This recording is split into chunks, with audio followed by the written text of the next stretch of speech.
I can do it all, I will never fall. It's the Renaissance, you know that I got the mother sauce, man. You know I'm the boss, I know what it costs. Have you ever lost? I'm so versatile, yeah, I'm a Renaissance, man. I can do it all, I will never fall. It's the Renaissance, you know that I got the mother sauce, man. You know I'm the boss, I know what it costs. Have you ever lost? I'm so versatile, yeah, I'm a Renaissance, man.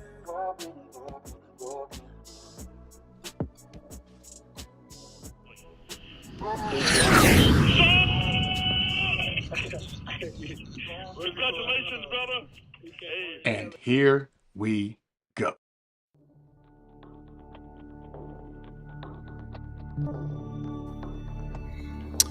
And we're freaking live. Okay, so what's good? What's good? It is officially episode 15 of the Hangar Hangout. I'm not gonna lie to you, man.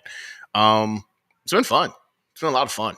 I see myself inching closer and closer to 2,000 subs. So I also noticed that 37% of the individuals who watched my videos and my streams apparently are not subscribed. Do me a huge favor. You guys are liking the videos. I'm seeing that and I appreciate that. But subscribe to the videos. You know what I'm saying? The algorithm helps me out, get me out there a little bit more. I will tell you this. I had some technical difficulties last week. I went back to the drawing board. I was blaming it on Ari Stream. I want to first apologize. It was not Ari Stream's fault. It was, in fact, my capture card. Apparently, adding it to my new hub was the issue and the concern. So I have since corrected that. We should not have any delays tonight. So again, I appreciate y'all still watching last week, even with all those technical issues. It just goes to show how insane and crazy Jets fans are. You're all about your content, and I appreciate you guys spending your time with me.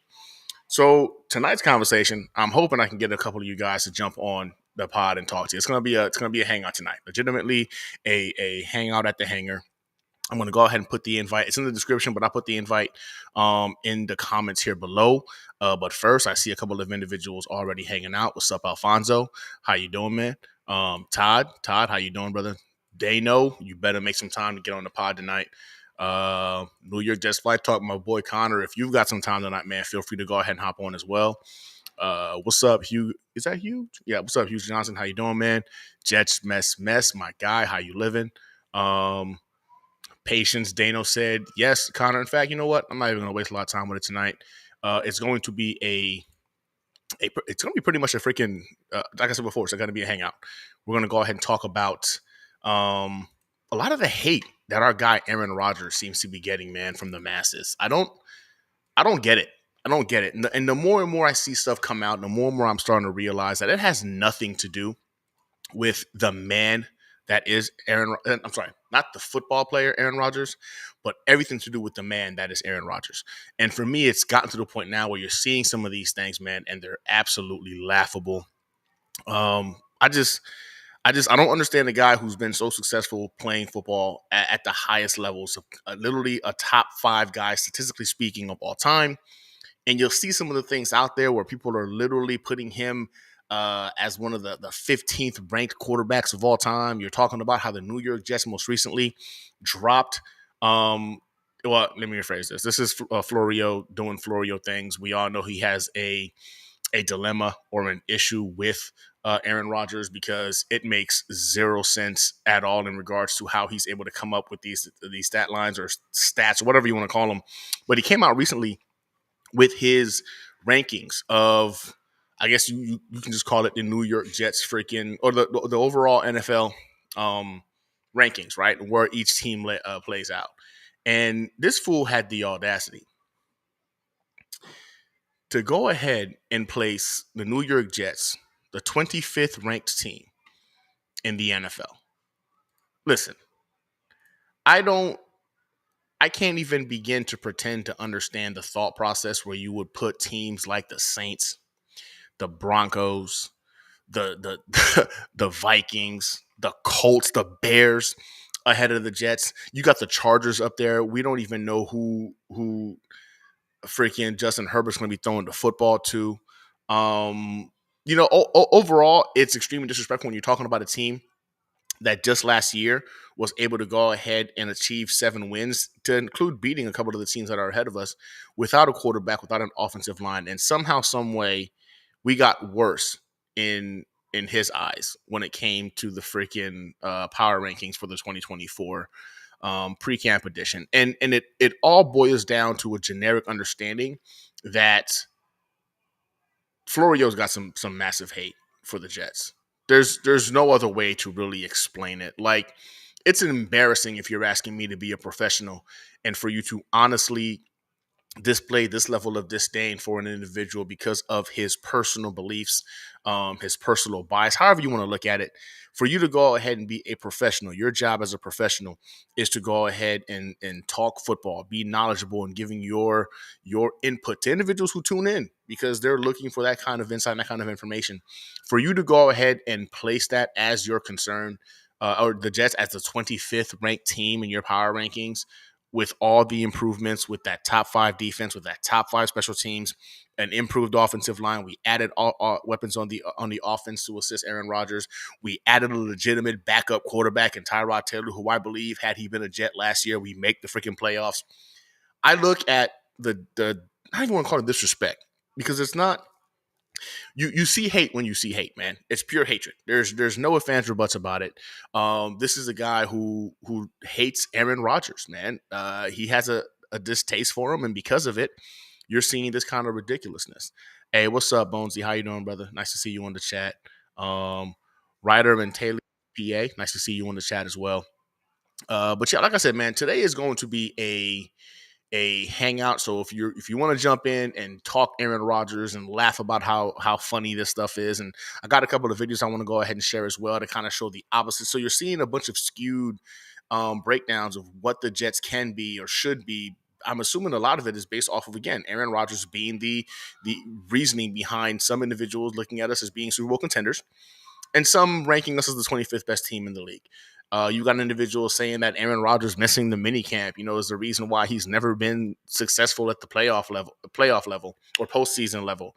When in actuality, we've seen Aaron Rodgers himself contribute. In fact, I would say play better than most guys who've won Super Bowls, like a Tom Brady. So for me, man, it's just funny, man. I find it comical.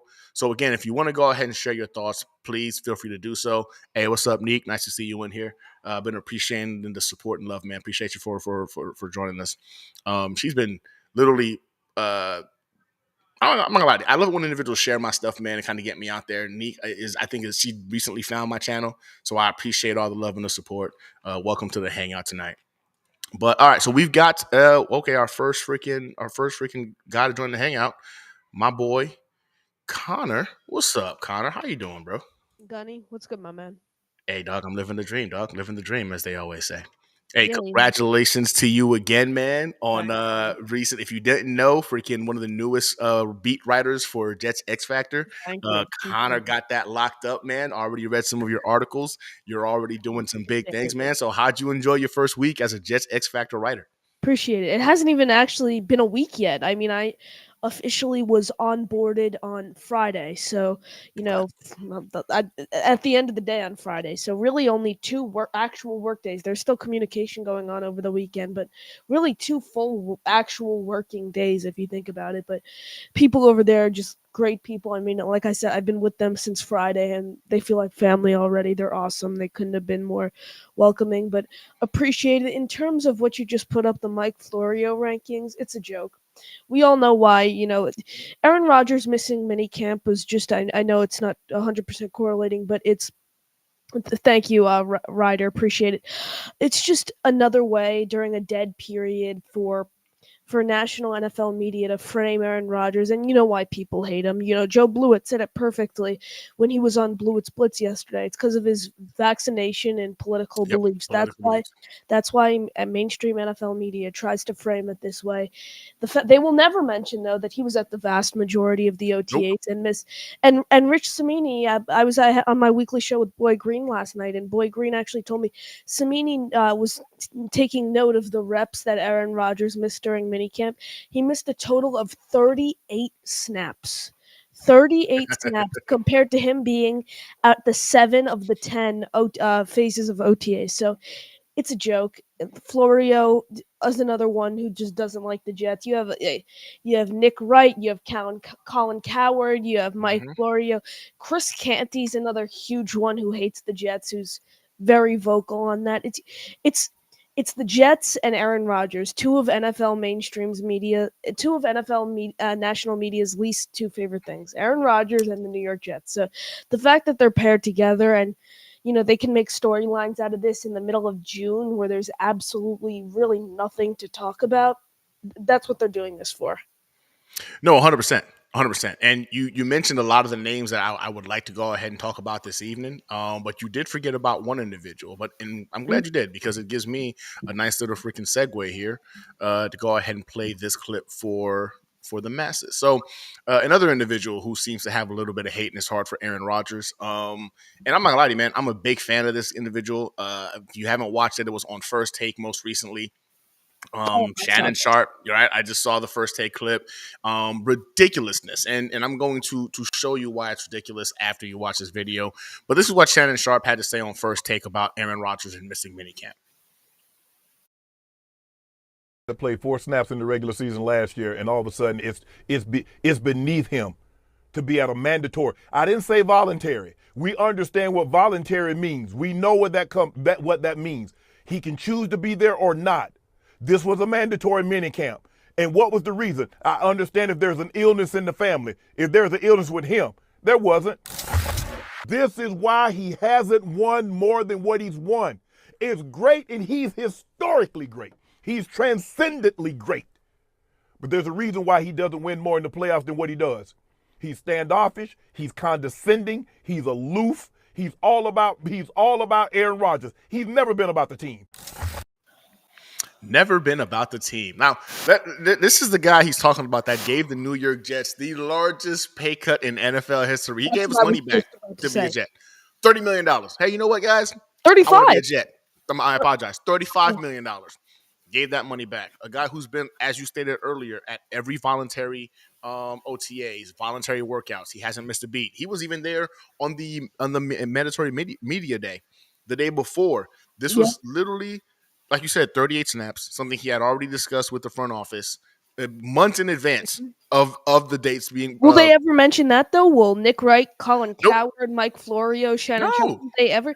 And Shannon Sharp, I agree with you. I'm a big fan of Shannon Sharp, not so much on the analyst side, but I mean, I think he's one of the greatest tight ends to ever play football. And the fact, like, he worked his way up all the way. I mean, he went to college at Savannah State, which is it's not even a Division I school. The fact he worked his way all the way up to become one of the greatest tight end ever, I have mad respect for a guy like that. But I mean, that take is just bananas. I mean, he saw double to triple the reps during OTAs than he would have during minicamp. So, Gunny, would you have rather him been at minicamp than the vast majority of OTAs? No, I want him at OTAs, the voluntary workouts. I want him. The fact of the matter is, the voluntary ones, I believe, like you just said, you get more snaps, you get more opportunity. And in all actuality, I think it's a great time for you to really analyze what you have in your team as a whole. I want to know who's dedicated, who wants is bad enough. And we had outstanding attendance at the voluntary OTAs. But again, you don't mention that. The man had something personal. This is literally a first ballot Hall of Fame quarterback, a guy who's literally hit every wicket in terms of success at the NFL level. When Tom Brady missed 11 days in training camp, for the Tampa Bay Buccaneers because I'm 45 years old. I needed a break. Nobody said anything about that. Was that selfish of him? No, nobody mentioned that. But like you said, it's Aaron Rodgers and the narrative has to be pushed. Now, Shannon Sharp said the reason why Aaron Rodgers has failed to have any success at the playoff level is because of his lack of dedication, his lack of being committed to the team, et cetera, et cetera. So I found this. Aaron Rodgers has a passer rating of 100.1 with 5,894 yards, 45 touchdowns, and 13 interceptions in 22 games in the playoffs in his career. And if you were to ask Shannon Sharp, the reason why they've been unsuccessful when it comes to the Packers going in the postseason is not because the team around him have failed, not because that he's averaged 31 points, in the postseason, but his defense consistently collapses in the postseason. No, It's because Aaron Rodgers couldn't put up 50 points. And if he cared more, if he showed up to the mandatory mini camps, he could have potentially got them extra 10 points per game in order to go ahead and win more in the playoffs. It's Yeah, ridiculous. it's a joke. And the Jets are in. I shared it on the show last night. It's official, so I'll share it next Monday. I actually have Mike Clay coming on my podcast of ESPN, who's been very like. One of the reasons I wanted to get him on was because he's been he's the most unbiased. I think he might be a little too extreme with what he's predicting with the Jets. But yeah, exactly. You have it right there. Predicts they will be the number one seed in the AFC East. He's realistic, unlike most national number 25 is insane. I mean, I saw some teams, the Saints, the Buccaneers, I think were 9 on those power rankings, if I'm not Disgusting. mistaken. Todd Bowles, Baker Mayfield, and the Tampa Bay Buccaneers, who play in the NFC South, the worst division in the league, where you could literally go 8-9 and have a chance of winning the division. That's how bad that division is, and they're ranked 9th on the power rankings. That's just insane. But like Clay, he's been very vocal on the Jets, and I positive, and I appreciate that. Unlike what most of these people are trying to turn 38 snaps into. Yeah, man. I don't understand it. Again, it boils down to, you know what? We've got some more individuals in the back. Let's just bring everybody out for the hanger. Listen, I'm gonna tell you guys this right now, man. This guy's got his own show going on. Dano has been doing some bomb things right now, and I see him waiting in the back for us. So I'm gonna introduce Dano. If you haven't go ahead and signed into his freaking channel or follow him, I'm telling you, you're missing out. What's good, Dano? Nice to have you on the show, brother. How you doing, guys? Man, I love both you guys. If you're not subbing me, you gotta sub them first. Then, if you got a little extra time, you can come over to me. We appreciate you, brother. We appreciate you. So, man, you're hearing this craziness, man. Like, we're talking about how Aaron Rodgers apparently is a horrible teammate and how he's despised and hated by some. We've got the Jets roster, the team as a whole being ranked 25th overall by some fools. You've got some individuals talking about the reason why Rodgers can't win in the postseason is because he takes freaking, mini camps off, et cetera, et cetera. What's your take on the whole situation, man? Because to me, I think it's utterly ridiculous. Me and Connor have been going back and forth about how ridiculous it is. How do you feel about the ideology that Aaron Rodgers is going to be the reason why the Jets don't see success in the postseason, vice be the reason we see success? Honestly, man, it's like we are the easy target with this lull. Like, anyone who has a story is either already produced it or like they're putting it out now. But like as time goes on and everybody's on vacation, we are the easy clicks. And I feel like whatever checks that they write today, they don't have to like cash for 3, 4, 5, 6 more months. That's facts. And even then, like, what recourse do we have for, like, we can blast them on Twitter for being wrong, but they still get all these clicks for these few months. They collect the paychecks. So I really do feel like that's it. When guys have nothing else to say, hey, let me just write about the Jets and how I don't believe they'll stay healthy, and the fans will gobble it up, and we do, whether we want to or not, we do. But whether they truly believe it, I don't know. That's the thing, right? Yeah. So I want to shout out real quick to Chef in the building, Daniel Murphy. If you want to get on the show, brother, jump on the show. I put the link in the description for you. Infrared Jets, Boomtown, 89ers. Man, we've got a crowd today. I see Alfonso also in the building. Smash the like button, subscribe, like Kenny was saying. I appreciate that. If you're here watching it with us, again, 37% of individuals who watch my streams or videos will give me the likes, but won't subscribe. Just subscribe. I'm trying to get to, I think it's 2,000. Because I want to do a huge giveaway, a 2,000 subscribers giveaway. You want to be a part of that. It's going to be for the first 2,000 subs. It's going to be an autographed jersey of a New York Jets superstar. So I'm going to leave it at that. So, again, if you're watching this now, when you for some reason you keep coming back, but you're not sub. Once we get to 2,000, I'm going to be doing a giveaway, and it's going to allow you an opportunity for the first 2,000 subscribers to go ahead and win a New York Jets superstar autographed jersey. Now, it could be a legend. of the New York Jets, or it could be a current superstar of the New York Jets. We got I to don't get know. to 2K to see. A It's in the 2K to see. superstar. I said superstar. Yeah, I'm not giving you guys freaking, just a special teams player or anything like that. It's going to be a superstar. His jersey should be on discount right now. Oh, hold on. I think we got somebody else in the back. Who's this? Oh, what's up, Murph? All right. There we go. That's what I'm talking about. We got Murphy in the building. What's up, Murph? How you doing, brother? What's going on? Can you hear me? Yeah, you're a little low. Not great. A little low? Yeah. All right, hold on. I'll switch over. I bet. Yeah, I bought a mic, dude, and I cannot get this thing. I cannot figure it out at all. Me and Dane both trying to figure this shit out. We can't get it. You sound better. Yeah. Try going into settings. This is literally my laptop now. So he's got a Mac, so maybe he can get with you Gunny, or something. Yeah, I got I'm a Windows guy, Yeah. Oh, a lot of it's going to be in your settings. Oh, I hate Windows. I use a Chrome. I couldn't run StreamYard with Windows. I could not run StreamYard with Windows. I mean, I had like 3 streams shot because of Windows. So, Dane, is that why you use ReStream for your show? No, honestly, I just get a lot less lag with it. And Gunny's the one who turned me on to it. I mean, no matter, I feel like it's not even about what you use. You got to be able to fix some stuff if shit goes, like none of them will work perfect. Like you got to think on your toes, but hey, I know I don't do it well.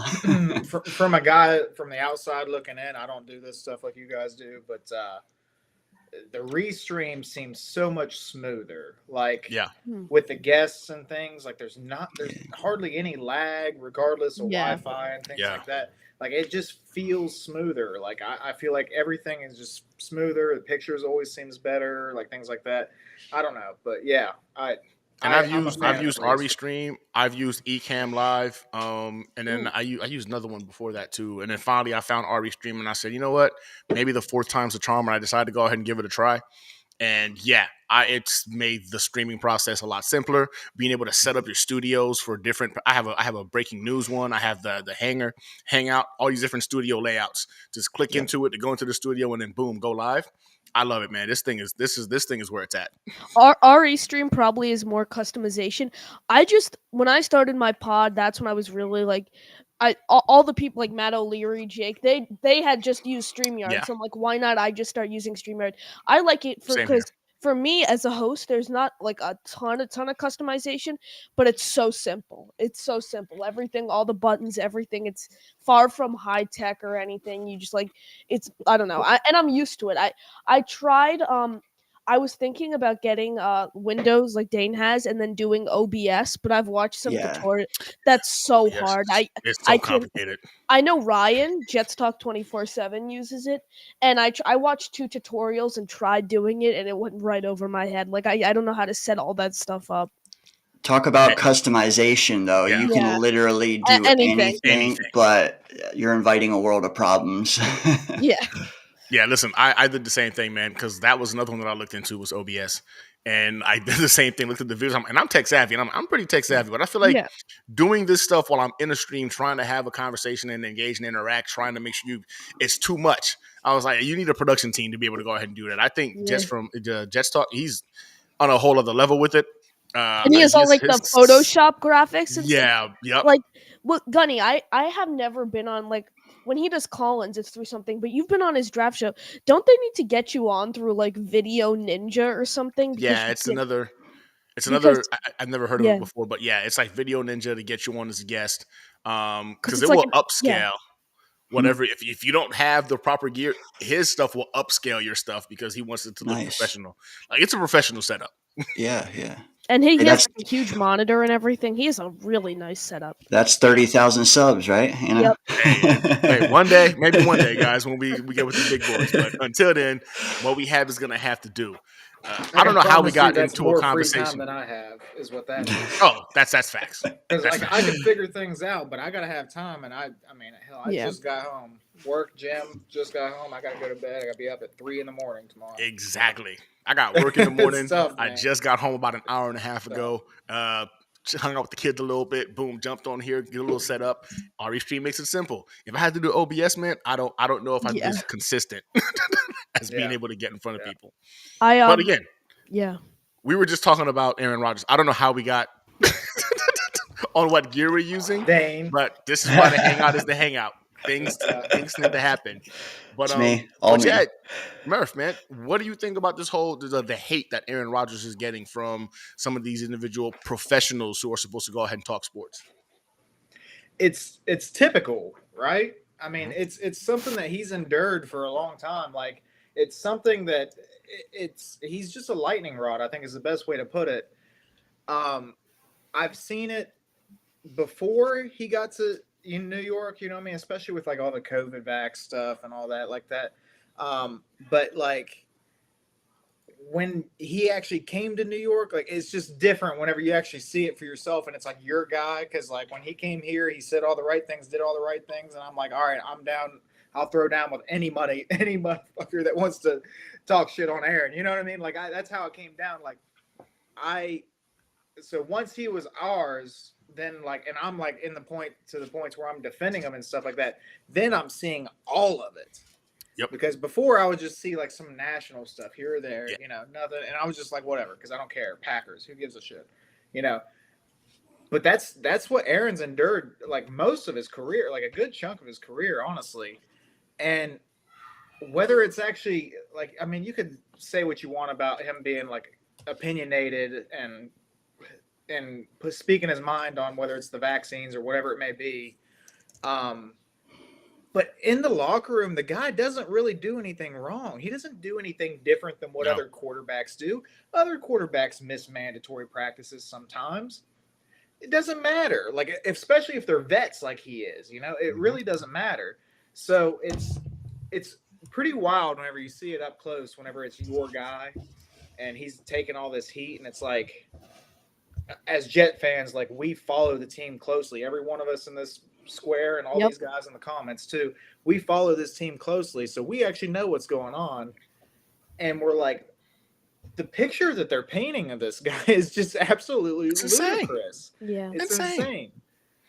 It's wild, but it's typical. I mean, that's Aaron Rodgers' life, man. And it is what it is, but I don't think they'll ever shut up. I think we could even win a Super Bowl this year, and I still don't think they're going to shut up. They might be quiet for a little bit, but then they'll start back up because that's just the guy. He's just the lightning rod. He's easy because he's polarizing.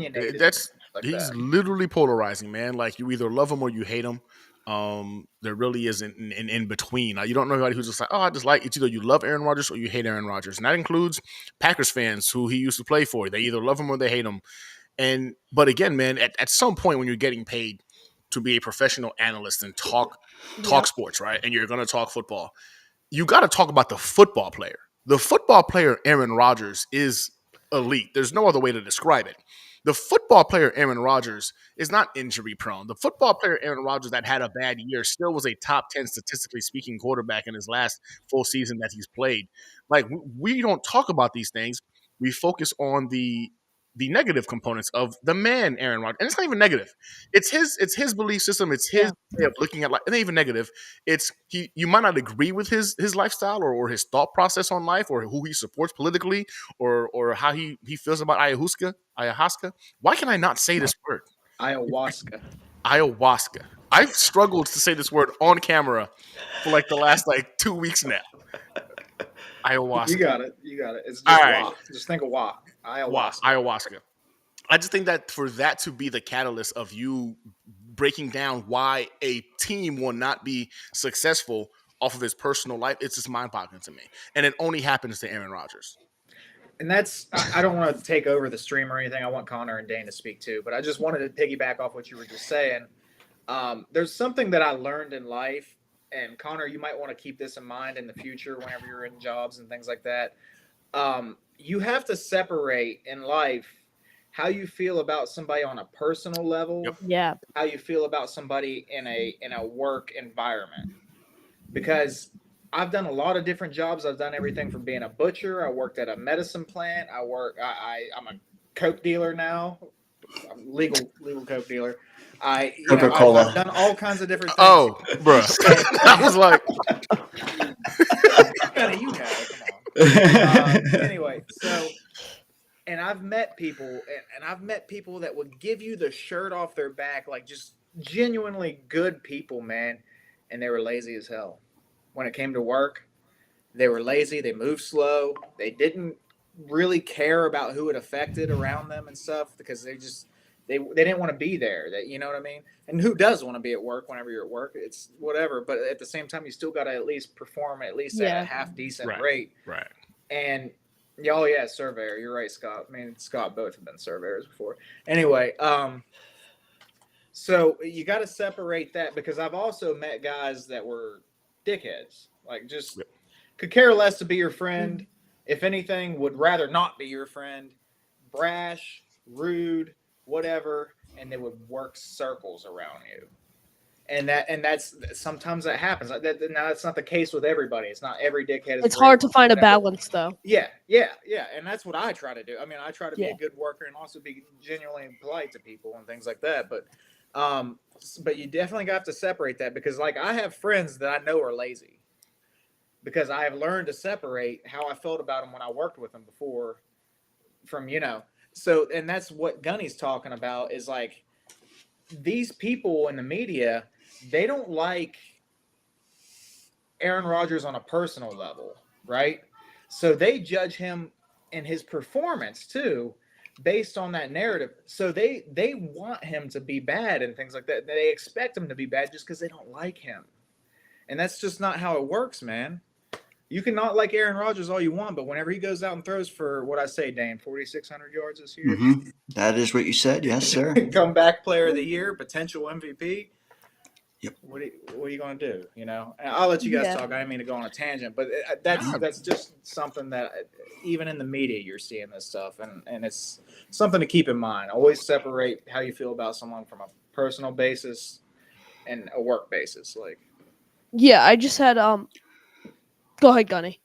I'm about to say that's well said. Like that's, 100% in life, professionalism. You got to understand how to separate. You know what I'm saying? Well, professionalism from your personal stuff. I don't hang out with all of my people I work with outside of the office. I don't hang out with them because some of us don't have the same things in common, maybe not the same beliefs. But when we're at work, we have the same goal, the same mission is to go ahead and get work done. So there's a level of respect, understanding. It's professional. If you were to tell me how they are at work, I'm going to tell you like they know their job, they know their shit because that's the professional aspect of me. But if we're talking about them, me at my house, man, I really don't like so-and-so. Like, that's how it's supposed to be, being able to go ahead and separate the two. So I was just saying that was well said, man, in terms of understanding the difference between professionalism and then the personalized aspect when it comes to Aaron Rodgers. Yeah, it's gotten to the point where I enjoy listening to the main beat reporters a lot more than I barely can listen to any of the national guys now, except like there's once in a while like I like Mike Clay, but there's once in a while someone who has some like here's a perfect example. Dan Graziano, who's normally never a big hot take guy. He normally is actually pretty on board with the Jets. He's not known for being a Jets hater. I don't know if you guys saw the clip on Get Up. They have a segment every Friday called Overreaction Friday, where Dan Graziano basically went on a whole rant on how it's some big deal that Aaron Rodgers missed minicamp, aka 38 reps under center. So it's and this before training camps even happened too. So we're not even. I mean, we're talking June, spring workouts. I mean, it's 38 reps in minicamp. That's what we're talking about right now. It's absolutely crazy. But yeah, I mean. The takes are insane. Dude, it's one thing too if he popped up at the gala just like doing some random shit, but like or some stuff, but like he didn't. He was legit doing something. It doesn't matter what, but he wasn't just gallivanting. Yeah. Oh, God. Again, Gunny and I were talking before you guys, I think, popped in, but it's like, just I mean, he counted 38 reps. I would have much rather had him been at OTA 7 out of the 10 phases where he probably saw double to triple, probably more than that or whatever amount of reps than 38 reps over the course of 2 days. And they're not talking. I mean, they had to make a big thing about it in Japan, but there was not a lot of talk about Hassan Reddick when he missed minicamp. There was not a lot of talk about that.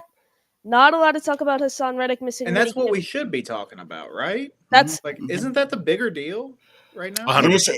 It's not I don't think it's the missed reps though. That I wouldn't go that like angle with it. It's more so they think that he's just like one upping our management or what? $35 million pay cut. That's all I gotta say. That's all I have to say. $35 million pay cut. You can answer anything concerning Aaron Rodgers with that statement. With that right there. Yes, correct. 100%. Yep. Yeah. Agreed. That's all you need to know. I look at it this way, right? Like you saw individuals, like I was watching, if you haven't seen it yet, man, and again, I know the majority of us here are Jets fans. Mm-hmm. I know a couple of Dolphins fans are watching as well. And we all have a united hatred for Tom Brady and the Patriots. That's without question. We're all on the same page there. But I think as football fans, if you haven't seen the Dynasty, the New England Patriots, it's on Apple TV Plus. I'm not gonna lie to you, man. One of the most dysfunctional organizations of all time, and you know what? It didn't matter because they were winning. But once you get to see behind the scenes, just the ridiculousness that was that organization, I learned something today that you can actually polish a turd because, in all actuality, that was the New England Patriots for 20 plus years. They were a shit organization that was able to go ahead and shield themselves from, the backlash of being dysfunctional by winning games. But if you haven't seen it, I really suggest you look at it. But one of the things I did notice in it was towards the back end of Tom Brady's career, where a lot of individuals, him and Bill Belichick were button heads. People were wondering if he still had it. He came back from the injury, of course, after they had drafted Jimmy Garoppolo, all that good stuff, and then they went on that run to win the Super Bowl again. He came back with a chip on his shoulder, a dude that was just livid and pissed off and wanted to go ahead. He literally says in the freaking thing, it was like FEM, right? Was the thing. I'm sorry, FEA was the saying he stood by all freaking season. And I know we have children watching this and everything like that, but FEA, in essence, F them all, right? Was literally the motto he went by that season. And he whipped through them. Aaron Rodgers has that mentality. This is a guy who has time and time again come back with a chip on his shoulder and literally just dominated. So I'm asking you guys, Aaron Rodgers, age 40 season, coming back from an Achilles injury. We all know he's seeing this shit. There's no ifs, ands, or buts about it. Aaron Rodgers is seeing all of this stuff. It's going to bug him or it's not. We don't know, but I do believe he can use this as fuel. What do you see this kind of attention doing for a guy like Aaron Rodgers in terms of his output on the field this season? Oh, I don't think it'll affect him at all. Aaron Rodgers is so zen by he might he probably isn't even paying attention to this nonsense, unlike most players. Like Hassan, the tweet that Hassan Reddick, like that stuff was clearly getting to his head when he was missing OTAs and stuff. I don't know if you guys saw that tweet he put out about how they're trying to frame this, that he's looking for a new deal. We all know he's looking for a new deal. All I gotta say though is I think Aaron Rodgers, he just needs to be average. That's all I need to say. Average Aaron Rodgers play. We don't need him to play at an MVP level. And matter of fact. Wait, are you talking average Aaron Rodgers or average quarterback? Average quarterback. Okay. With the top defense like this, if Aaron Rodgers could perform at an average NFL level, top 12, top 15 around there, I think this Jets team could go a really long way. And when ESPN, they gave the Jets their grade for the offseason, they gave them a B+.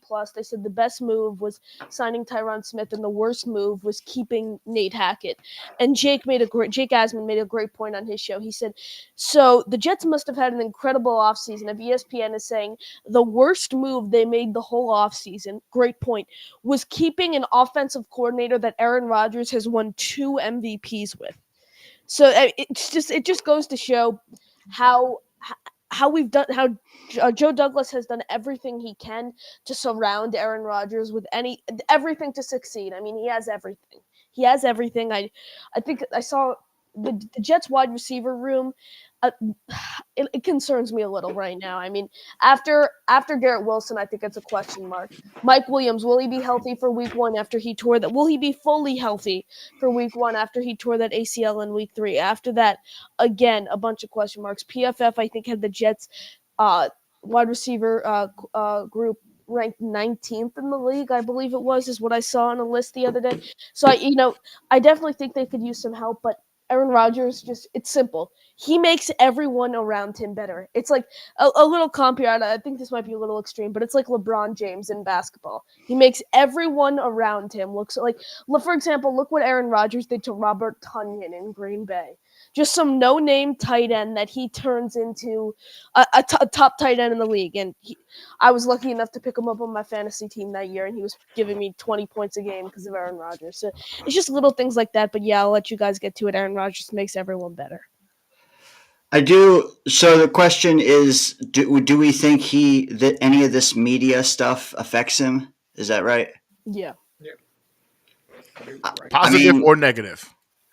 I definitely think that he's going to listen to every last scrap of it. And I mean, he said it himself. Give me all your doubts. I mean, I guarantee you in the dog days of summer, or when he needs that tiny little piece of motivation, like he's his favorite guy to listen to sing has to be Tom Petty. Because this guy can be petty. I swear. Like, he's the type of guy that's going to be calling people out publicly for stuff they said 6 months ago about him. Yeah. I guarantee you every little morsel of doubt and criticism that anybody said, whether justified or not, he is going to remember like an elephant, and he is going to bring it back up and use it to his advantage. Yeah, I mean, that's where I'm putting my bet, is that it all matters and he takes all of it in. But he doesn't.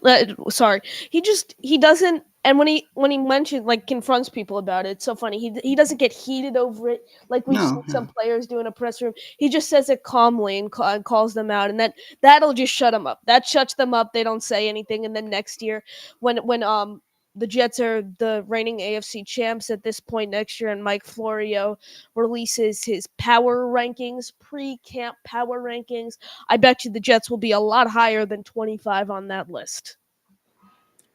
Yeah, I'm leaning a little more towards what Dane was saying. I think he does pay attention to the stuff a little bit. Like he acts like he doesn't, and that's him saying the right things. We know Aaron says the right things, unless it's regarding politics or whatever. But as far as football related stuff, he always says the right things. So of course he's going to be like, "Oh, cut out the outside noise. It's nothing, blah blah blah," or whatever. But he sees it, he collects it, and that's his fuel. And like you said, he goes out there. Like you said, Connor, he goes out there, he performs, and then whenever he says something, he says it calmly. He remains himself, but he does use that as fuel. He doesn't get all worked up about it, but he takes it out onto the field and does his business. So I think, in a sense, you're both right, but I do. He channels it. Yeah. He just like all the greats do. Like Jordan was the one that everybody talks about. Jordan would make up stuff in his head just to be like fired up. You know, and I think Aaron, all the greats are like that. Yeah, and yeah. Well, I was just going to piggyback on something Gunny was talking about earlier, the Patriots thing, right? Gunny, you said how like you can polish a turd, and there was a lot more behind the scenes than what it was. Well, you know what that shield that you were talking about is, right? The shield is Tom Brady. Yeah, that's true. If you have Tom Brady on your team, you're winning 10-plus games a year. You're going to the playoffs. You're winning playoff games. And all the stuff behind the scenes, even if it is Brady-related, doesn't matter, So, and it's just like us. If we win 12 games this year, win the division, maybe win a playoff game or two, go to the Super Bowl, whatever, like none of this mandatory mini camp shit isn't going to matter. Or if Rodgers goes off on a podcast in 3 weeks and says that he likes making love to elephants or something, it's not going to matter at the end of the year. Like nobody's going to give a crap, like plain and simple. And so it's just when you have a superstar quarterback that wins, that's your shield, because all teams have bullshit going on. All teams. I don't care who it is. That's facts. You get 90 players on a roster, you're going to have some people that fuck up. Excuse my language, but Hayes. Woo! Even though, I mean, marijuana, I'm shocked that that's even a crime anymore. But I think it's a mix. I think it's a mix of both, though. The Jets, he wasn't going to make the roster anyways, so the Jets are like, we're probably not going to, like, this is not a good player in general, and why? Let's make an example out of him. Yeah, that exactly. Or why risk the distraction that this might cause during training camp, and let's just get rid of him now. But just to piggyback on the thing, like I said about how Aaron Rodgers stays kind of calm, cool, and collective, when they kept asking him those uncomfortable questions when he was in Green Bay about that vaccine, did you do this? Did you do that? He'd answer. He'd answer. That's all I gotta say. Most players, most superstars in the league, if media asked them that question, they would have just walked right out of the press room and not even answered. Aaron Rodgers stood there. He's like, "Hey, here are my beliefs. I don't care if you like them or not. This is who I am. I really don't care." Like he took in one ear, right out the other. That's who he is. The way he handles I think press. Meek says it perfectly, right? In terms of they hate because he's not a people pleaser or a simp like many others in the NFL are. Like, he says what's on his mind. He tells you what he really believes. He's not going to go ahead and freaking be a little cute about it or politically correct about it. He's going to be honest and direct, and that's what a lot of people can't stand, is the fact that he's not going to go ahead and coddle you and tell you what you want to hear. He's going to tell you exactly how he feels and what he believes. That's beautifully said. He doesn't simp for the media or for brands or anything like that, like some of these guys will do. Are you saying, Murphy? I just was saying. I was going to say, honestly, maybe he should get into politics after the NFL, because the way he handles press and media, and he doesn't even deflect like a lot of politicians do. He might in a sense, but he handles the freaking press so well. He should be a politician, probably, the way he does that. Yeah, in 10 years. In 10 years. Yeah. In 10 years. 10 years. Hey, you bring me a Super Bowl. You bring us a Super Bowl, Aaron Rodgers. You've got the state of New York, New Jersey, surrounding Jets fans. He wins one Super Bowl. I don't give a shit what his beliefs are. It could be. Like, I don't care. I'm voting for him. It could be the making love to elephants. Maybe he wants to legalize that. I'll say, I'm voting for him. Elephant memory. Dude, Infrared's right. Infrared's right. Dude looks cut. Does he look like a 40-year-old to you? I mean, he does to me. No. Oh, Aaron Rodgers, yeah. Yeah. He's looked really, really in much better shape than he did last year. I was looking at some of the videos from this year and then, of course, from last year, just looking at just the definition in his arms and his lower body. It looks like he's definitely put on some muscle mass, probably to protect himself, get a little stronger. I don't know. But again, everybody looks good in training camp. Everybody looks good, you know what I'm saying, in OTAs. I think we're all excited. But I did notice that too. I'm ready for him to just start playing, man. I think that's the biggest thing, because I'm all we're scared. hearing. I have a weird feeling. I'm scared. I really don't do it. Don't do it. Don't do it, no, Connor. I'm not doing it. I'm not gonna go that route. What I'm gonna say is, though, I'm just scared. Like, what happens if, Jets fans have already looked at the schedule, and I think so too. After the 49ers game, the Jets have a breeze on paper until the Texans game on Halloween. But like, what happens if the Jets lose that 49ers game and they're, I think, like, let's say they have like 1 win, 2 wins going into that Texans game on Thursday night on Halloween. Like, what? I just, God. In the words of Aaron Rodgers, as long as Aaron's healthy, that's not going to happen. RELAX, relax. I'm not tripping over it. The hard part of our schedule is front loaded. It's front loaded for us to go ahead and have to struggle early.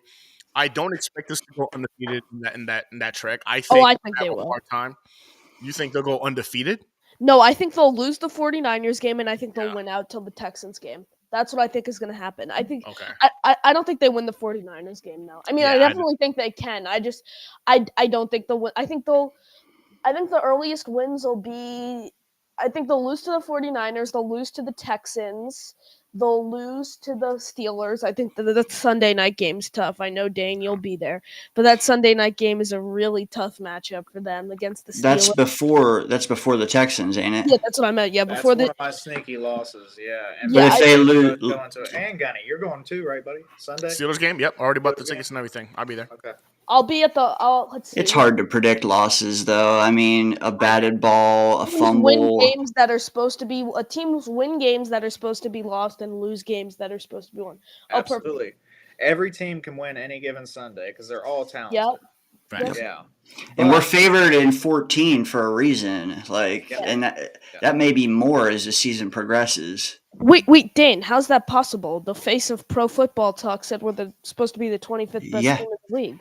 Tell me about it. Tell me about it. I don't know, man. It's just they probably had us like ninth last year. The definition of roster.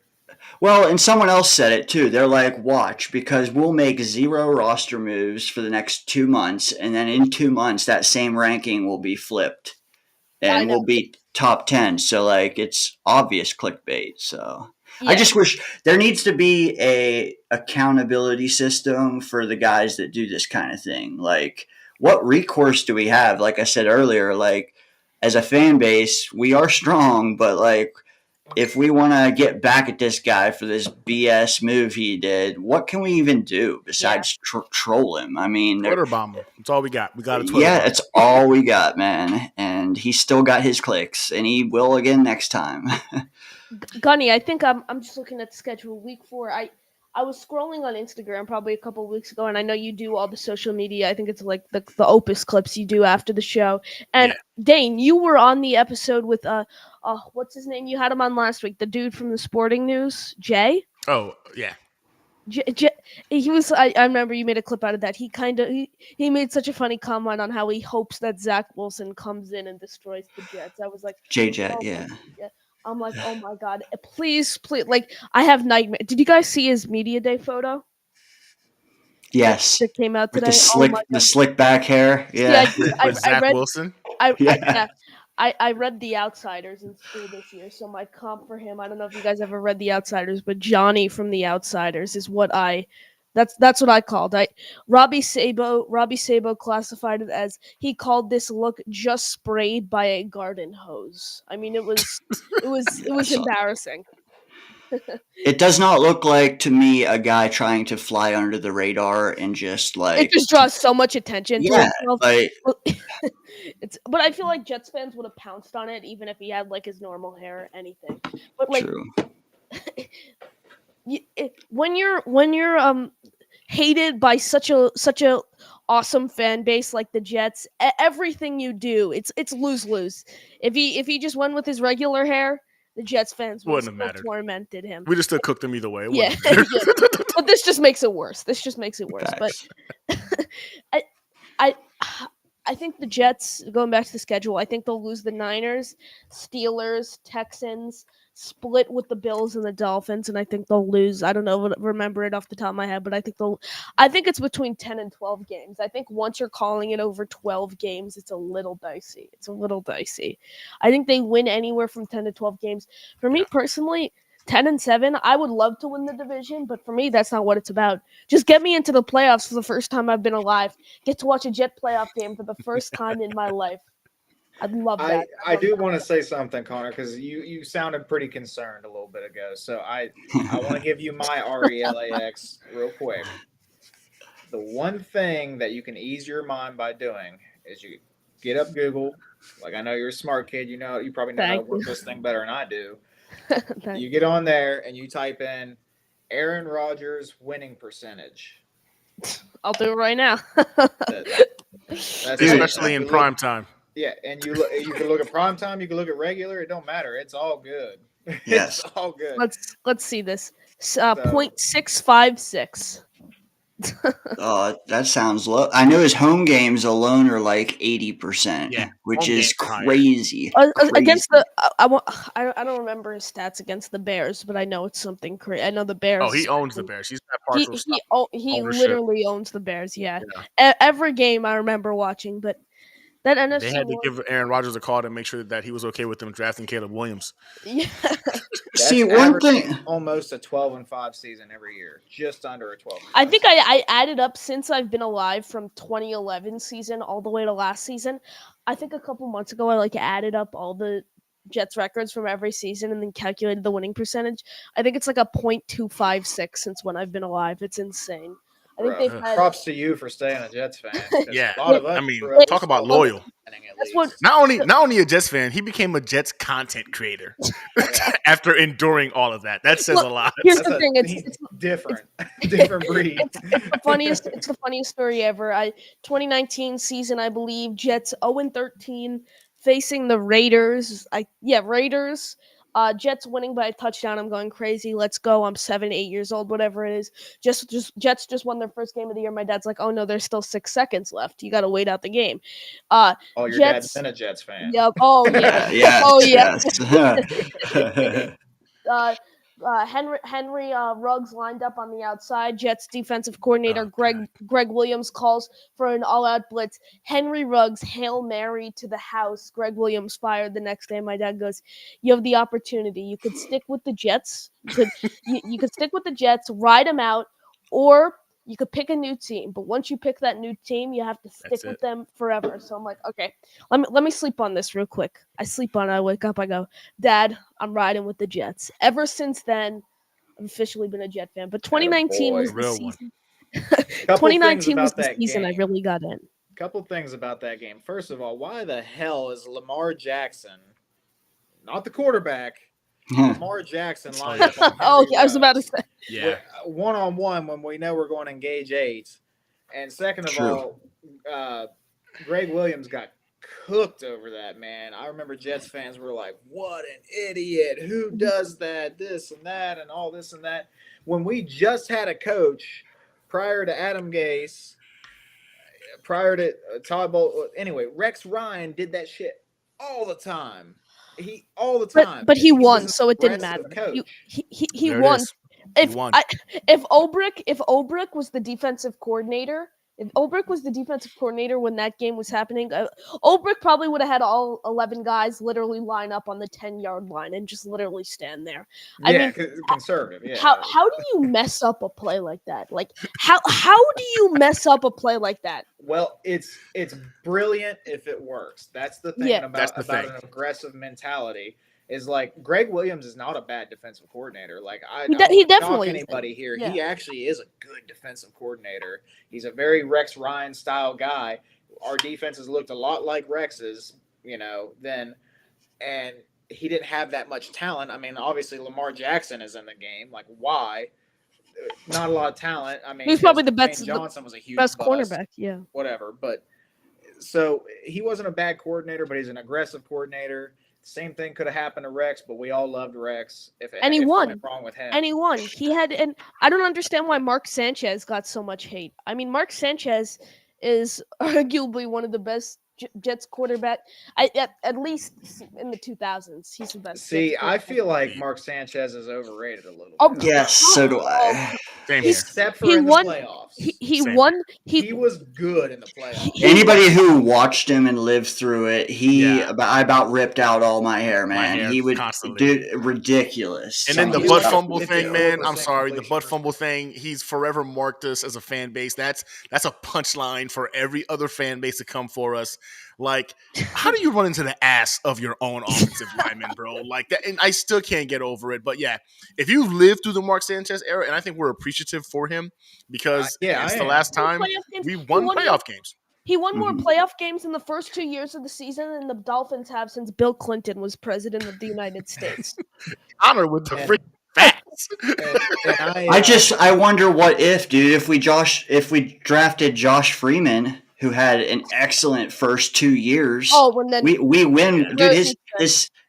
The team was so good. Like you can win playoff games. Mark Brunell. How long have you guys been fans for? Since like the end of the 80s? My first season watching was 97, and I haven't missed a game since. Like 96. Turn of the century. Yeah, maybe 2000. Oh, so wow. We ain't that old, Connor. What the? Yeah, he said the 80s. I'm like, bro, you've been watching Green Bean too much. I was like 4 in the 80s, bro. But we were old enough at the Sanchez era to know what, dude. And I haven't seen one. I literally just missed. And even if I was born in 2010, like I wouldn't have been able to enjoy it until I was like 7 or 8. That's when like I actually started enjoying football. Like people saying I've seen a Super Bowl. How old were you? I was 2. Like yeah, that don't count. my friend who's a Giants fan, he's like, at least I've seen a Giants Super Bowl in my life. I said, how old were you? He said 4.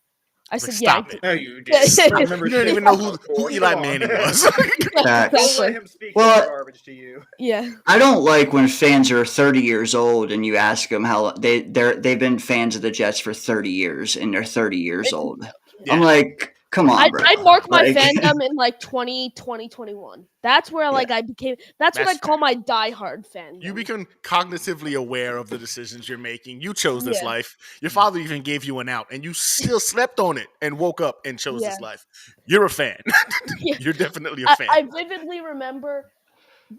The Raiders game is the last game the Henry Ruggs game is the first game I like vividly remember anything happening, but I definitely had watched games before that.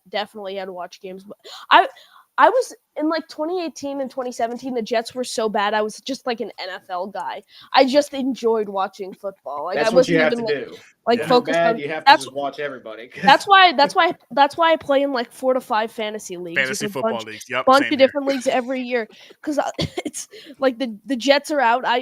Oh god.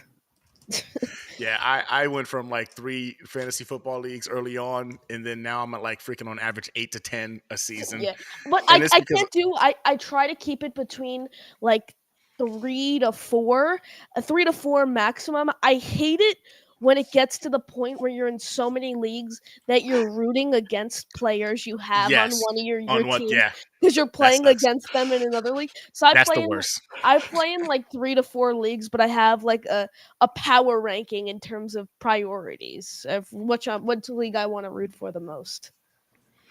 You know, I got a question for you guys. So I'm seeing some individuals in the chat talking about the ranking thing, right? With freaking old bum ass Florio. So I'm gonna pull it up real quick, and I want to ask you guys a question. In the comments too, by the they way. really are, man. That's why I'm trying to get them all on screen. I'm trying to get them all on screen. Yeah, you got some good ones, man.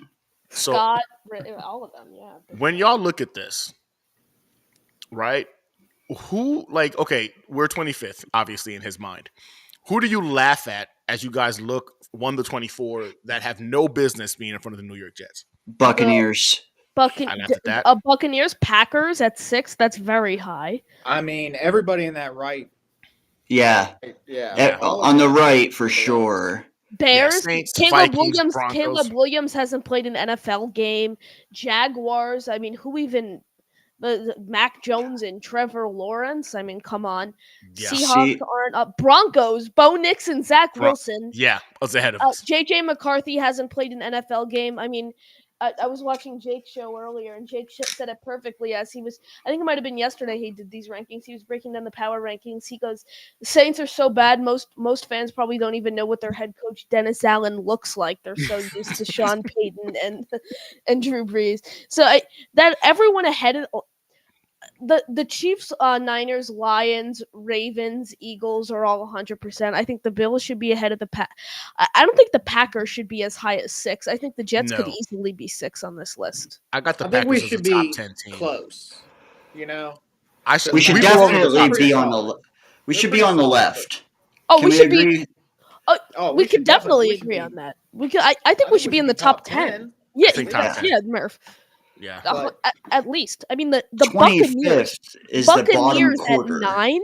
Buccaneers at 9. Yeah, that's what I said. Buccaneers, yeah. Like how? I don't. Yeah, just because they made the playoffs last year. Mikal Bridges traded to the Knicks for Bojan Bogdanovic and 4 unprotected first-round picks. Oh, but the real joke is the Broncos. Wait, hold on, time out. You said who just got traded to the Knicks? Mikal Bridges, and that really upsets me as I'm a diehard Nets fan, and I love Mikal Bridges, and he just got traded to Bojan for the Nets got Bojan and 4 unprotected first round picks. Wow. Oh, wow. I saw Samini quote tweet eyes, so I just clicked on it. I'm like, Samini never does that. What could this possibly be? And then I see it's from Woj, and wow. Mikal Bridges is a Knick. Crazy. They had other guys in their crosshairs. I'm surprised they didn't go. Well, the Nets said Sean Marks made a statement saying they were going to keep Mikal. I mean, and yet they still they still pay Cam Johnson $68 million on a 4-year deal to shoot 30-something% from the field. But the Knicks gave nothing up, no players, They just gave capital. Bojan, but he's not Bojan, okay. Yeah. But Hey, didn't he deny his player option earlier today? I think so, but Yeah. the Nets are the only team I'd if I could go back in time, I'd switch. Like, I don't like the Giants. I would have stuck with the Jets. I cannot stand the Yankees. I would have stuck with the Mets. Whoa, relax there. I hate the Islanders. I would have always chosen the Rangers. But then the Knicks are the only team I would have changed to 100%.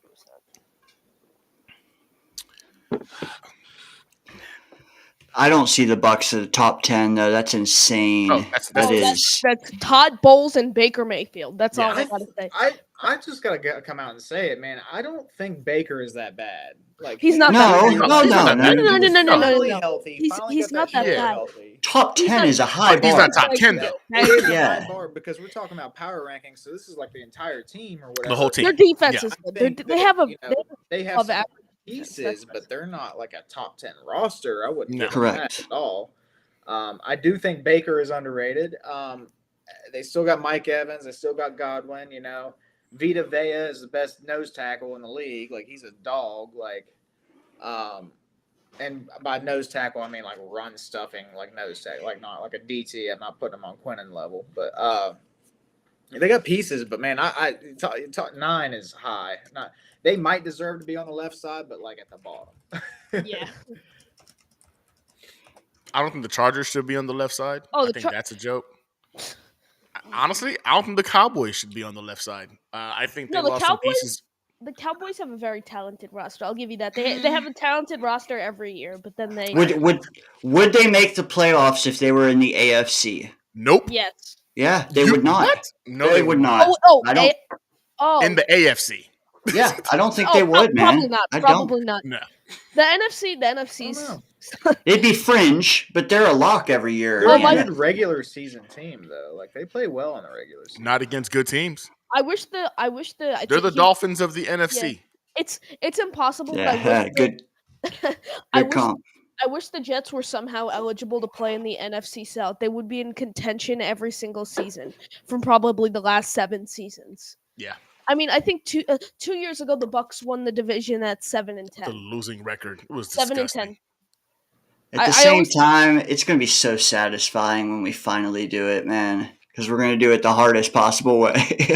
Well, I feel bad for you guys because you guys are 20s, 30s, and you've gone your whole life. At least I'm younger, so I haven't had to endure all the suffering you guys. You're saying we're closer to the grave, and you have more of a chance.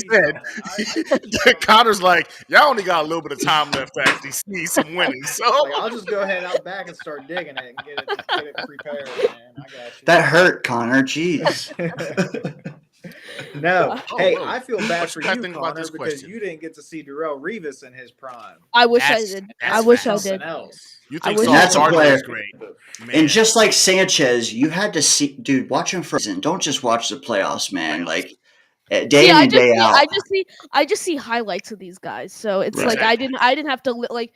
I'm sure bailed out Sanchez a lot, and so did I'm the sure running game. If I showed my kids or grandkids 2-minute snippets of Zach Wilson highlights with the Jets, they'd be like, this guy's a great quarterback just from him. Because, if you really tried, you could probably put together a solid Zach Wilson highlight reel of him literally just slinging the ball 80 yards down the field. Connor, don't risk it. Do not show Zach Wilson highlights to your kids. They won't be Jets fans.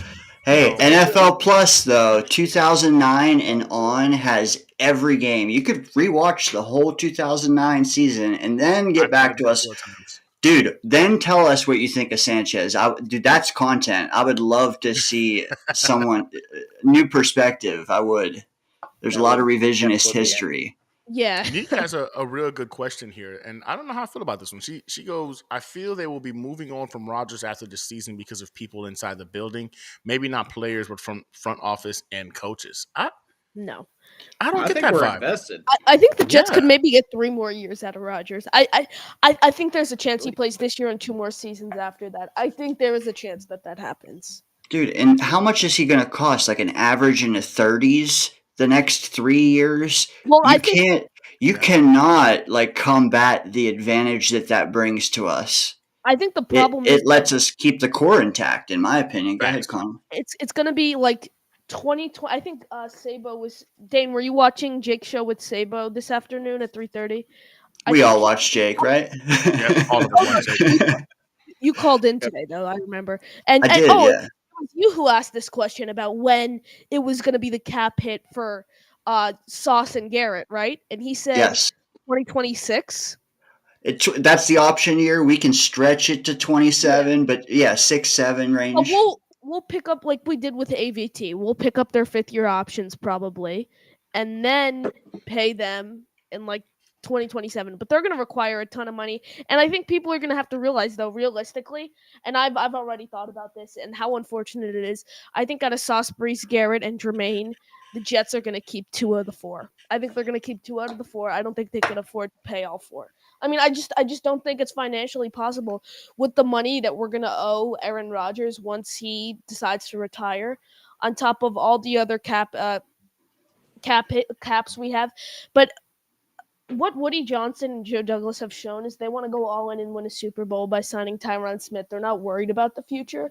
So that's why I think when people talk about MC2 and Reed, like, why not re-sign both? We're already in so much. So we already are struggling financially. Like, when it rains, it pours. Why not go all in, then go like 90% all in, and then have to kind of decipher between MC2 or Reed? You know, the Jets can afford to do both. It will be a bit of a stretch, but why not bring back both? They're both game changers on the defense. I think. Go ahead. Well, it's my opinion that if Rodgers gives us not just 24 and 25, but if he gives us 2026, there will be no dead money after he leaves. That's what he's got like $100 million left to pay. Yeah. So I don't know where that, unless he demands a pay raise or something. But I mean, the evidence we've seen, I would invite you to like look at his contract one more time, and once it's restructured again in a year or two, like, we'll see how it goes. But I don't think we're in cap hell like some people say. No, not even. No, we'd be in cap hell if he decides after this season that he wants to hang up his jersey. Correct. That's when we'd be in what you call cap hell. Like, honestly, if he decides after this year he wants to retire, that's when we have to pay the rest of that deal. And but I don't think he's going to do that. I think if Aaron Rodgers wins this season and has fun doing it, I agree with Connor. I can see him for 2-3 more years, and I can see him playing at a discount because he's not about the money. He's about having fun and winning more games, right? I could see Aaron Rodgers doing that. Again, $35 million he gave us to become a New York Jet, right? This is a guy who knew from jump he wasn't coming here for the dollars. He was coming here for the legacy. And if you can win in New York, if you can win in New Jersey, it almost has 10 times the value of any other freaking championship because you're a king. You're a legend in one of the biggest cities on the planet, right? The biggest media market in the world is in the world, media capital of the world. But then the question becomes, let's say this year, what I pray happens, the New York Jets win the Super Bowl. You think Aaron Rodgers retires if the Jets win the Super Bowl? Nope. See, I don't think he's like that. I think most legendary quarterbacks will be like, okay, I just want to end it on a high. I won the Super Bowl. I won the Lombardi Trophy in the biggest market of the world. I'm ending my career here. I don't think Rodgers is like that. I think Rodgers is going to play out until his knee falls off. The window is. It's not like we're going to fall off. He will play until he feels like he's not playing up to his standard. Yeah. Like, he'll play until he feels like he can't possibly play at his MVP typical level or whatever. If he feels like his arm is failing and stuff like that, that's whenever he says he's also been on the record saying, and he doesn't feel like he's anywhere near close to that. I literally think if he really wanted to, and Dane, you brought up a great point. This team isn't going anywhere. We're the opposite of the Rams situation in 2022, where it was 1 year. They just mortgaged everything. They're like, okay, we're bringing in OBJ, Von Miller, Pro Bowler, whatever, anything to get it done. We'll win the Super Bowl 1 year, and then after this, we'll just not make they made the playoffs this year, but we won't do anything for the next 10 years. That's the opposite of the Jets. They still have Brees, Sauce, Garrett Jermaine. They still have those guys.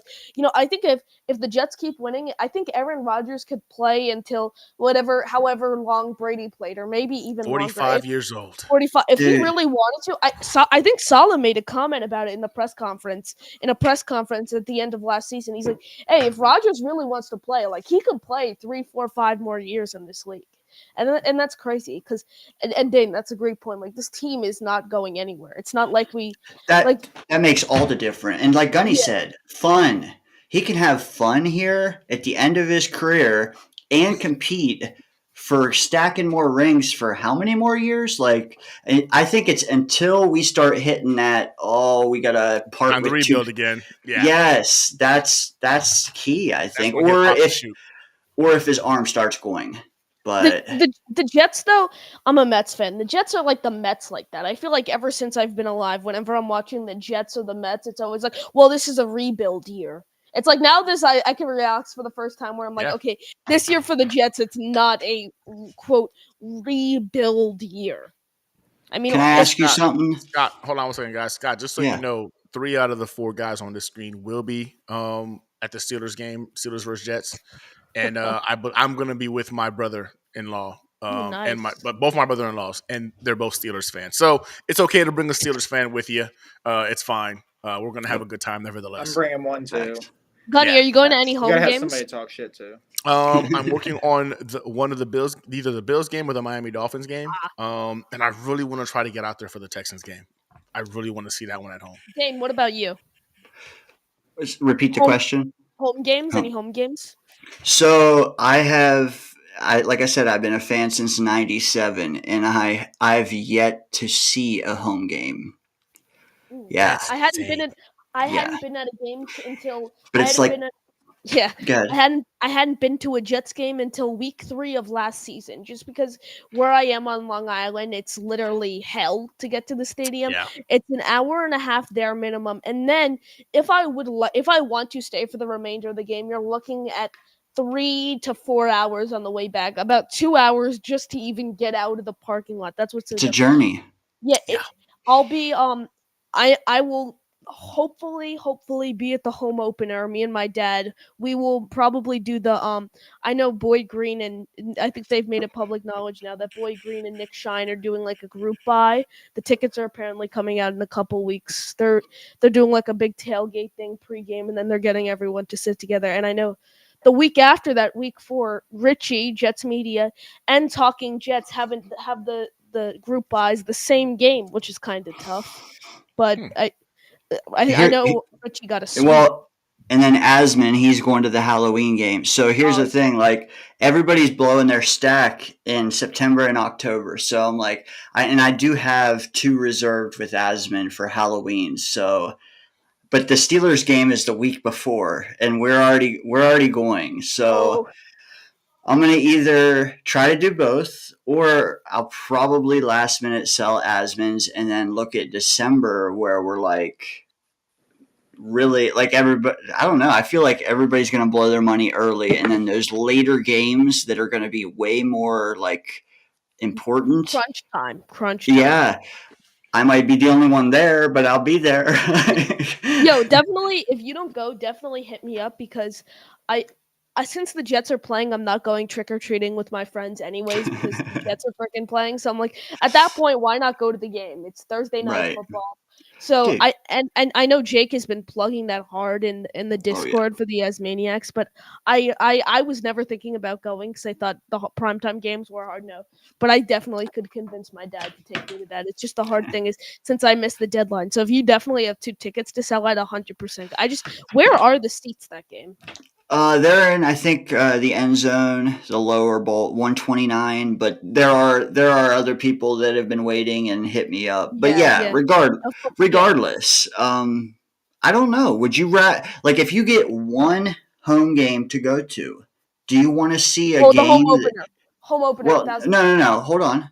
Would you want to see a game that's going to be like they may win, they may not win, or do you want to see a cakewalk game as your only opportunity to see a Jets home game?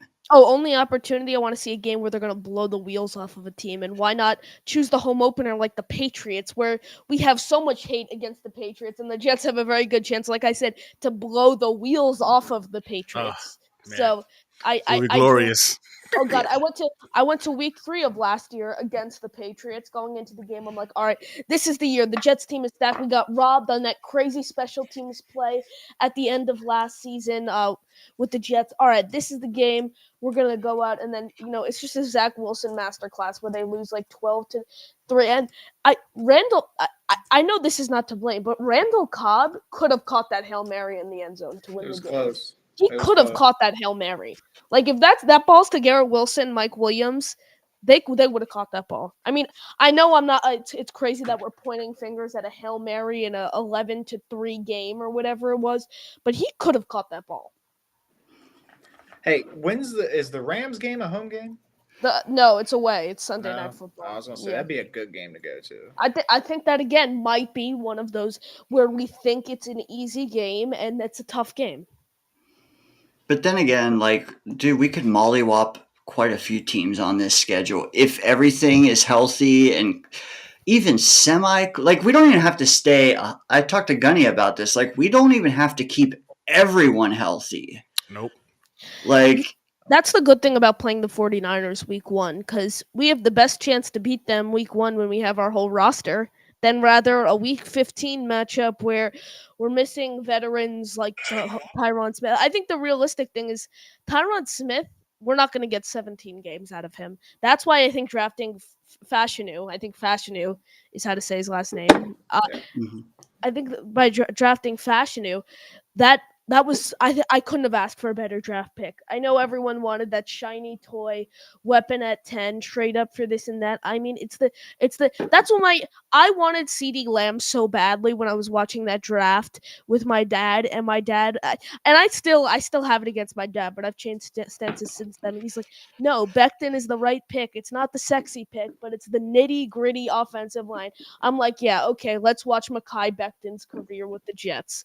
And then we watch Mekhi Becton's career, and he's not on the Jets roster right now. But then I was super high on a guy like Denzel Mims. I thought Denzel Mims was gonna be the Garrett Wilson for the Jets. I thought Denzel Mims was gonna be the next Jericho Cotchery.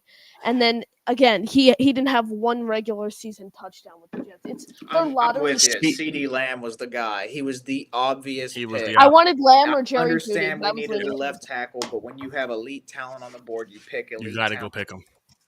Now Becton was my least favorite of all the tackles, and they went with him, and I was like, "Oh my god!" I love the Mims pick though. I couldn't have asked for a better pick when they chose Mims. And I watched CD because I live in West Virginia. I'm a WVU fan. Nice. So CD played for Oklahoma. Oh, we got. Hold on, guys. 1 second. We got 2 guys in the back just waiting on us real quick. Let me just bring them in real quick. I got to cut out anyway. You got to cut out? Yeah, I gotta head. I gotta head out. I got like 5 minutes. 5 minutes. Yeah, I mean, we only got like 10 minutes left because I got to go to sleep. So I got work in the morning as well. But I see it's been an hour and 20 minutes, bro. I just noticed it too. And of course, leave it to my boy Nick to go ahead and show up a little bit right before we're shutting down. He's been doing this religiously. Bye, Nick. What's up, Nick? And we got B-Mac in the building as well. What's up, Jets? Hi, B-Mac. What's up, guys? All right, I'll see y'all later. I'm going to cut. Daniel, something I said? What the hell, bro? It's something I can smell you already, Nick. Okay? Oh my! Shots fired. Gunny, I gotta go, brother. Thank you for having me. I appreciate you, man. Thanks for jumping on. Today, and that's how you treat me. Have a good night. Appreciate you, Connor. Later, Murph. Hey, again, Connor is now writing articles for Jets X Factor. So if you want to go ahead and read some of his new articles, the kid is just doing big boy things, man. Definitely jump on Jets X Factor. He's dropped, I think, 3 articles already this week, and it hasn't been his full week yet at Jets X Factor, but they're good. They're good articles. So again, if you haven't seen them, definitely go ahead and check them out, man. Appreciate you, Connor. Appreciate you, Murph, for hanging out at the hangar with us today. Yo, what's up, Nick? What's up, B-Mac? How y'all doing today? What's up, guys? Doing good. The Yankees lost. Oh, did they? 9-7. Oh, come on. Garrett Cole gave up 4 home runs. What the hell is that? Is that a 3-game losing streak? We don't talk about that. Jeez, man, we need to get it together. Their starter lost it for him, though. I mean, he got pulled. They were 6-0, man. It was bad. Bad. And that's Garrett Cole. So it's just he's not there yet. Nope. Well, we're talking Aaron Rodgers and how he's either hated or loved. B-Mac, I know you would know this better than most because being a Packers fan, you've probably had to endure this for quite some time.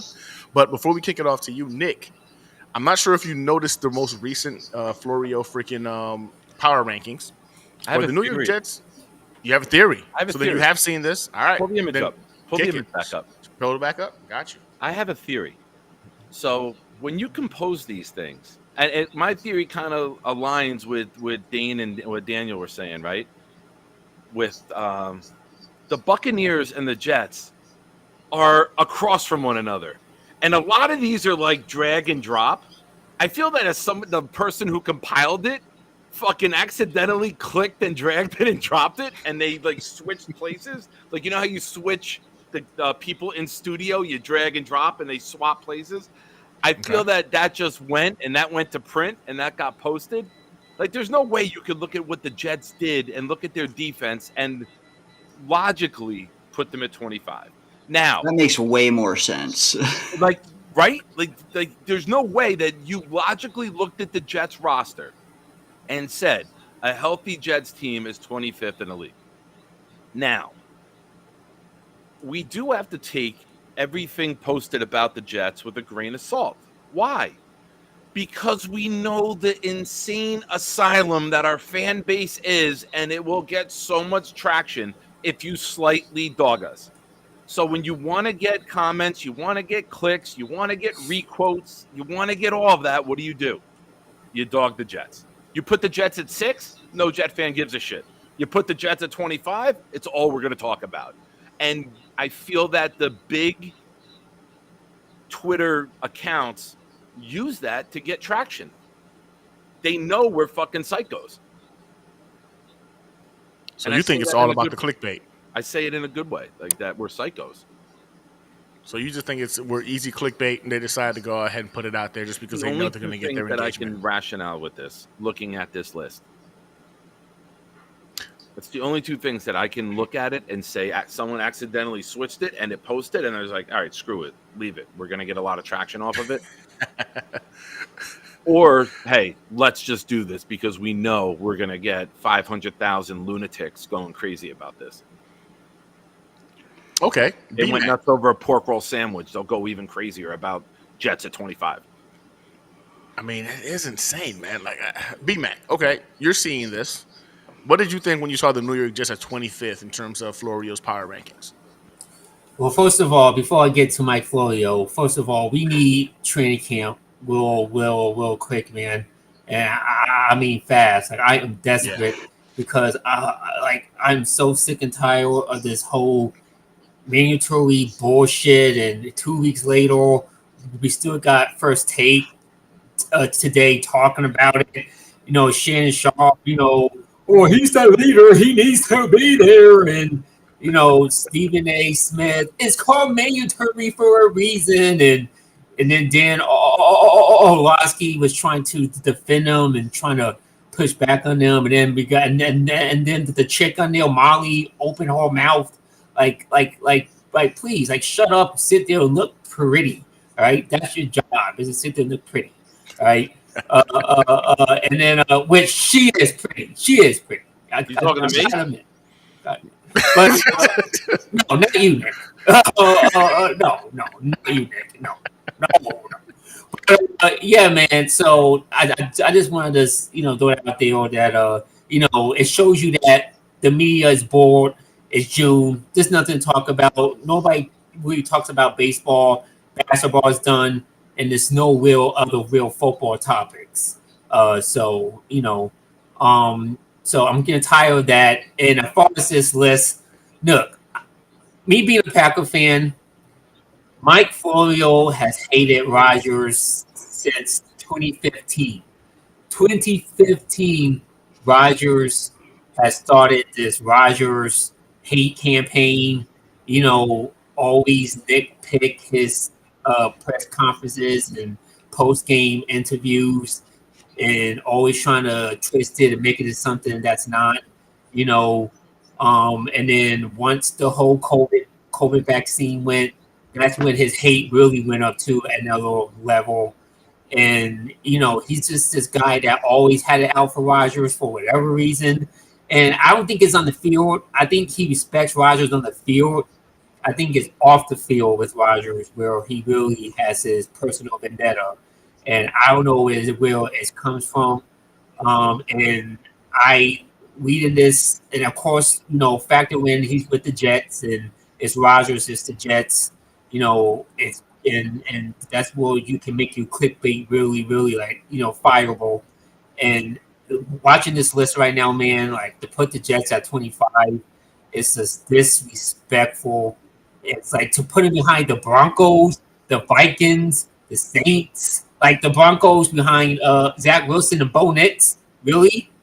So you're saying that Zach Wilson and Bo Nix have higher value than Aaron Rodgers.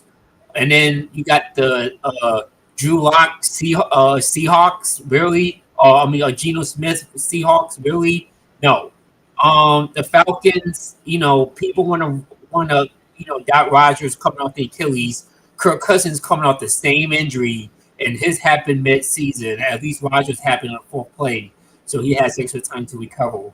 And then you got Caleb Williams and the Bears. Caleb Williams, who hasn't played a single down in the NFL yet. I get it. They got some new pieces over there, but again, the Bears haven't. Me being a Packer fan, the Bears haven't done shit in years. The people want to say that the Jets are a laughing stock. The Bears are a bigger laughing stock. Trust me, I see it. You know what I mean? So, and then hold on, the Steelers, nah. The Browns, I don't know. Deshaun Watson is a shell of himself, in my opinion. And then the Buccaneers, I don't know. At least he's got my Packers there, so I can't really, get too mad about that. I think he needs to.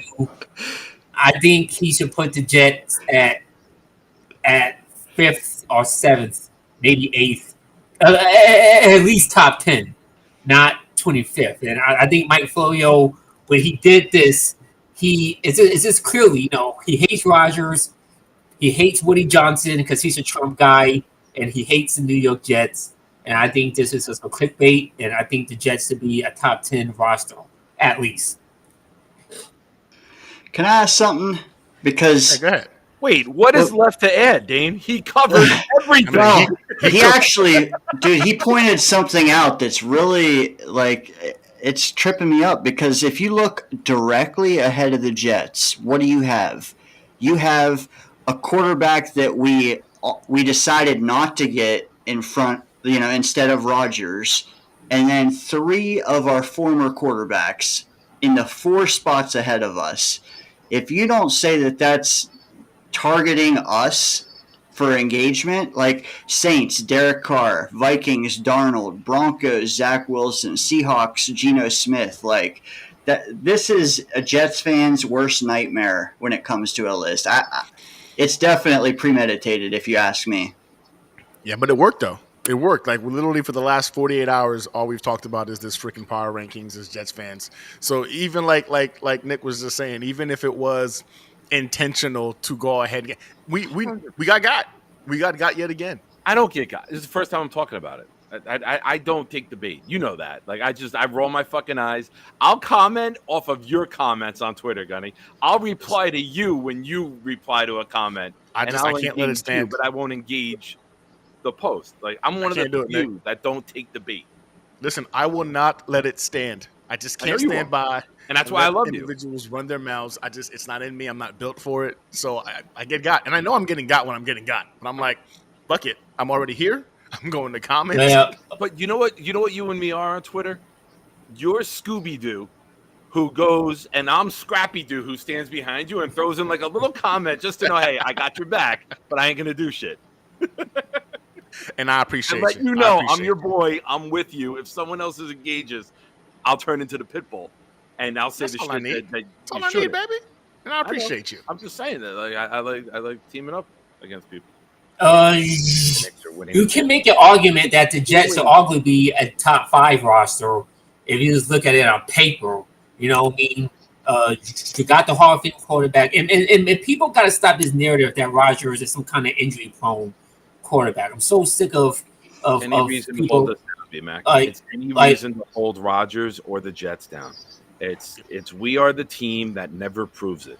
So people hold that against us. People factor that into their decision making when it comes to us, because we are the team that never proves it. When you look at our roster and you break down our roster position by position and room by room, you're looking at the greatest individual talent this team has ever had. Whether they stay together, whether the coaches bring it together, whether they execute and are efficient on the field is yet to be seen. But the individual talent has never been this great. I'm including the 4 AFC championship teams that I've been alive for. I'm including the Super Bowl team. The individual talent is not matched. But they just have to stay on the field and do it week after week and show it and show what they're capable of. And then the thing with Aaron Rodgers is that, if you really look at it, in football years, he's really 37 years old, because you remember he didn't play his first 3 years in his career. You know what I mean? So his body didn't take those extra hits. You know what I mean? Like it would, if he would have started right away. So he's really 37 years old in football years. Like I know he's 40, but in football years he's 37. In my opinion, to me.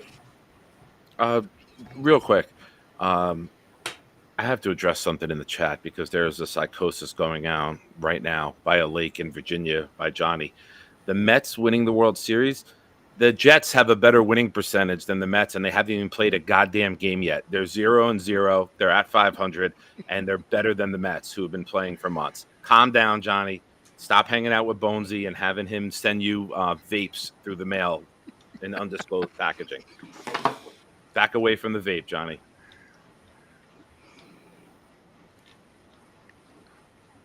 Oh man, listen. It's see, there we go again. Every time you come on here, you always do this. You always push me past the window, because you're engaging, man. You're an engaging cat, bro. It's hard to not. No, you good. It's just hard not to.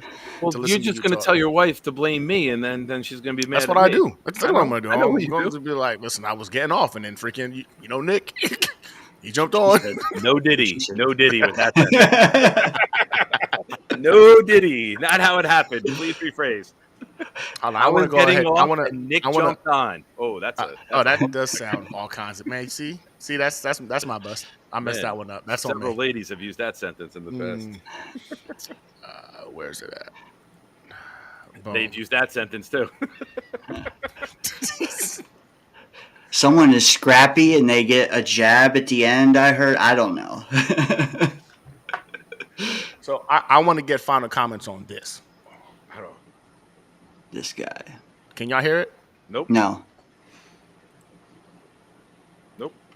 See, that's one thing I don't like about that. So the presentation. Oh, poop face on the right. All right. Bonesy, just send me the damn picture that I need, please. I got things happening. And Johnny, just take the Jets out of that, because every team you're thinking you'll win, the Knicks lost, the Rangers lost, the Mets can't get the 500. Please take the Jets out of that sentence so you don't put your jinx on them. Please. All right. You know what? It's not going to let me play the sound because it's protected. Fair enough. But Gunny, again, I'm out, brother. Yeah, I'm about to jump off to you, brother. Appreciate you, Daniel, for jumping on, man. Thanks a lot, man. This was an awesome panel. Have a good night, guys. Have a good night, man. Yes, sir. Listen, ultimately, call me. Ultimately, I look at this particular dull time in the offseason as exactly what B-Mac was saying, man. We got to find things to talk about. 25th ranked in the power rankings. This Jets team is freaking loaded. I would put it in that top 3, top 5. I'll say another thing. Putting the top freaking 5. They're not a top 5 roster. The Chiefs roster is not aggressive. Fix your audio. I don't know what's going on with your audio, but you just started blipping when you came back. For real? What about now? Yeah, that sounded perfect. It's always okay. Yeah, I think that the Chiefs roster as a whole is not considered to be top 5, but a lot of people have them as the number 1 ranked roster. And I get it, when you have a guy like Patrick Mahomes, that does help out a lot. But in terms of overall, like pound for pound players on a roster, I don't think the Chiefs roster is that impressive. We also saw last year the Chiefs kind of take a step backwards in terms of overall offensive efficiency, and they needed some help from the refs in order to go ahead and get a couple of wins here and there. I don't think that's going to be the case this year. I think that 10 to 11 win number is going to be what ultimately takes the AFC. I had the Jets between 10 and 12 wins this particular season because I do believe they have one of the better rosters in the NFL. You got a guy like freaking Mike Clay who's got the Jets winning the AFC, going all the way to the Super Bowl. And the way he says it, he thinks the Jets will win the Super Bowl. I mean, in the words of Jake Asman, from his lips to God's ears, because that would be amazing. What it boils down to is it's the offseason, man. It's June 6th. We've got nothing else to talk about. I appreciate you guys jumping on and giving me your input on this freaking ranking breakdown from Florio. Nick, I know you're about to probably do a show here after this one, man. You got anything you want to go ahead and say to the chat before we jump off? We've got 115 total watching between Twitter, Twitch, and YouTube right now. Do you know how many games the Chiefs scored more than 24 points last year in the regular season? Just 6. How many? Just 6? The offensive juggernaut only scored that 6 games. Yeah. So they can be had. They can be had by almost a Zach Wilson-led team. So are they clutch? Yes. Is their defensive coordinator, Steve Spagnuolo, as valuable as any coordinator in football? Yes, 100%. He's a Hall of Fame coordinator. He's the first coordinator ever to win Super Bowls with multiple teams and multiple Super Bowls. Listen, they can be had. We're built to stop teams like that. We're built to stop teams in the passing attack. We're built to stop the Bills. We're built to stop them. The team that worries me, matchup-wise, would be the Ravens, because we've shown we're not the greatest run-stopping team. So we need someone else to knock them off, maybe, right? That's the best-case scenario for the Jets. We get home field, and passing teams come to us, and we don't get a running team like the Ravens. And we're capable of beating all of those teams. This team fully healthy will impress a lot of people. This team fully healthy could win 13 or 14 games if they're together week after week. That's how good I think they are. But it's on paper. On paper. Paper is like potential. It's shit you haven't proved yet, right? So go out there and prove it. I'll be on Boy Green in the morning. We got big announcements we're going to make. Just furthering what we're putting together. As Connor mentioned earlier, we have teamed up for the home opener. It went from the Proud New York Jet fan outing to the Proud New York Jet fan Boy Green outing for the home opener. We've teamed up with Tailgate Joe. He's going to take our group on for the opener. We have some merchandise that we're going to be coming out with to commemorate the day as well, which I think will be really fun and interesting when we do launch it. Sunday night, 9 o'clock, throwdown with VR.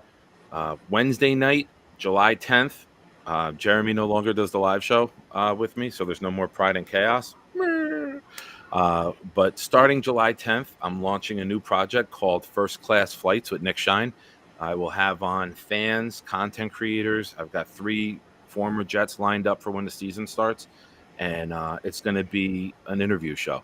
You know, everyone sees me do the hangout shows and crack the jokes and talk the Jets with everyone.